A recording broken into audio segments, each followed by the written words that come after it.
రాష్ట్ర ప్రభుత్వంపై నిరసనలు కేంద్ర ప్రభుత్వం జగిత్యాల నుండి మంచిర్యాల వరకు జాతీయ రహదారికి నిధులు మంజూరు చేయడం జరిగింది. ఈ రహదారిని గతంలో ప్రముఖ పుణ్యక్షేత్రం దక్షిణ కాశీ ధర్మపురి పట్టణం నుండి వెళ్లే విధంగా ఉండేది. కానీ ఇప్పుడు దానిని వేరే మార్గం గుండా వెళ్తున్న సందర్భంగా అట్టి మార్గాన్ని వెళ్లడాన్ని నిరాసన తెలుపుతూ ధర్మపురి పట్టణం నుండే ఇట్టి మార్గ నిర్మాణం చేపట్టాలని ఈరోజు భారతీయ జనతా పార్టీ పట్టణ మండల శాఖ ఆధ్వర్యంలో ఈరోజు ధర్మపురి తహసీల్దార్ గారికి వినతిపత్రం ఇవ్వడం జరిగింది.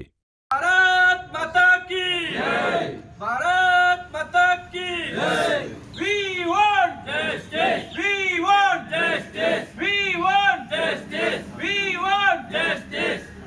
నేషనల్ హైవే ధర్మపురి మీదుగా నేషనల్ హైవే ధర్మపురి మీదుగా నేషనల్ హైవే ధర్మపురి మీదుగా జై శ్రీరామ్.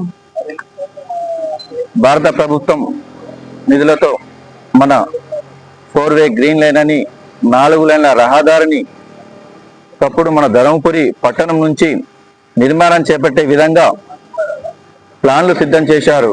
కానీ ఈ కాంగ్రెస్ ప్రభుత్వం వచ్చిన తర్వాత ధర్మపురి పట్టణం నుంచి కాకుండా బైపాస్ వేరే పల్లెటూళ్ళ ఇటు అభివృద్ధి నోచుకోక మూలన పడిపోయే పరిస్థితి చాలా ఉంది.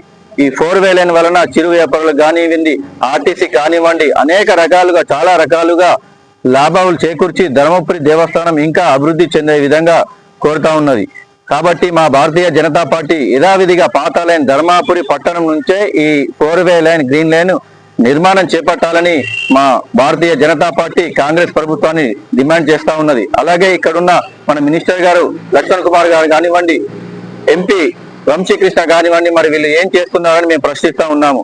మరి ధర్మపురి ఎప్పుడు చూసినా ధర్మపురి అభివృద్ధి చేస్తున్నాం అంటారు. కానీ ఇంత మంచి 4-వే లైన్ వేరే ఊరు నుంచి వెళ్తే మరి ధర్మపురి అభివృద్ధి నోచుకోకపోతుంది. మరి వీళ్ళు కనీసం మాటలు కూడా మాట్లాడకపోవడం దీని వెనక కారణం ఏంది అని అడుగుతా ఉన్నాము. పేరుకే మేము అభివృద్ధి చేస్తాం కాదు, చేతులలో చూపెట్టాలని మా భారతీయ జనతా పార్టీ డిమాండ్ చేస్తా ఉన్నది. భారత్ మాతాకి జై.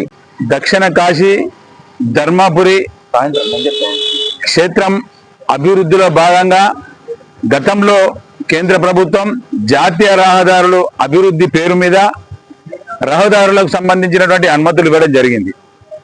మనకు సంబంధించినటువంటి నిజామాబాద్ నుండి జగిత్యాల వరకు, జగిత్యాల నుండి మంచిర్యాల వరకు ఏదైతే ఉందో అభివృద్ధిలో భాగంగా చులకనగా హైవేల మీద ప్రయాణం చేయాలన్న ఉద్దేశం కొద్దీ భారతీయ జనతా పార్టీ కేంద్ర ప్రభుత్వం ఇవన్నీ ప్రపోజల్ పంపించడం జరిగింది. గతంలో కేంద్ర ప్రభుత్వం కాబట్టి నేషనల్ హైవేకి సంబంధించినటువంటిది జగిత్యాల్ నుండి కల్లెడ, చిన్నాపూర్, నేరల్ల, ధర్మపురి మీదుగా రాయపట్నం మీదుగా హైవేకి సంబంధించినటువంటి ప్రపోజల్స్ పంపించడం జరిగింది. కానీ ఈ మధ్య కాలంలో తెలిసింది ఏంటి అని అంటే మాకు ఈ లైన్ ని హైవే ఏదైతే ఉందో హైవేని గ్రామీణ ప్రాంతాలకు వెళ్ళి చిన్న పల్లెటూళ్ళకి వెళ్ళి ఒక 300 ఎకరాలు సేకరించి తీసుకుపోవాలన్న ఆలోచన వచ్చినట్టు మాకు తెలిసింది. మేము అడుగుతున్నాం ఒకటే, పాత లైన్ తీసేసి కొత్త లైన్ వేయాల్సిన అవసరం ఏమొచ్చింది అని అడుగుతా ఉన్నాం. మేము చెప్పేది ఏంటి అని అంటే, మీరు గతంలో ఏ రకంగా ప్రపోజల్ పంపించిన రాష్ట్ర ప్రభుత్వం ద్వారా ఈ రోజు మళ్ళీ ఎందుకు దాన్ని మార్చాల్సిన అవసరం ఏమొచ్చింది అని అడుగుతా ఉన్నాం. అభివృద్ధిలో భాగంగా అని అంటున్నాం, దక్షిణ కాశీ అంటున్నాం, మనం రాబోయే పుష్కరాలు అంటున్నాం. ఇవన్నీ అభివృద్ధి అని చెప్పుతున్నాం తప్పితే అభివృద్ధి పేరు మీద జరుగుతున్నటువంటి ఏంది అని అడుగుతున్నాం. ఇప్పుడు దీన్ని మార్చడంలో అంతర్యమేంది అని అడుగుతున్నాం. మీరు ప్రజలు ధర్మపురి ప్రజలను దృష్టిలో పెట్టుకొని, ధర్మపురి క్షేత్రానికి వచ్చేటువంటి భక్తులను దృష్టిలో పెట్టుకొని ఈ హైవేను ఇలాగే ప్రపోజల్ పంపించాలని చెప్తా ఉన్నాం. ఈ విషయంలో మేము కూడా గడ్కరీ దగ్గరికి రావడానికి సిద్ధంగా ఉన్నాం, మా గడ్కరీ గారిని కలవడానికి సిద్ధంగా ఉన్నాం. అందరం పోయి కలిసి ఇది ప్రపోజల్ ని ఏదైతే ఉందో గతంలో మాదిరిగానే మనకి ఇక్కడ 3 ఫ్లైఓవర్లు అయితే అయిపోతుంది. ఒకటి చిన్నపూర్ దగ్గర, నేరల దగ్గర, ధర్మపురి దగ్గర అయితే రాయపట్నం దగ్గర కలుగుతుంది. దీనికి 380 కోట్లు 370 కోట్లు ఖర్చు చేయాల్సిన అవసరం ఏముంది అని అడుగుతా ఉన్నాం. ఇప్పటికైనా రాష్ట్ర ప్రభుత్వం ఈ విషయంలో పునరాలోచన చేసుకోవాలని చెప్తా ఉన్నాం. గతంలో మాదిరిగా హైవే చేయాలనుకున్నారో అదే విధంగా హైవే చేయాలని చెప్తా ఉన్నాం.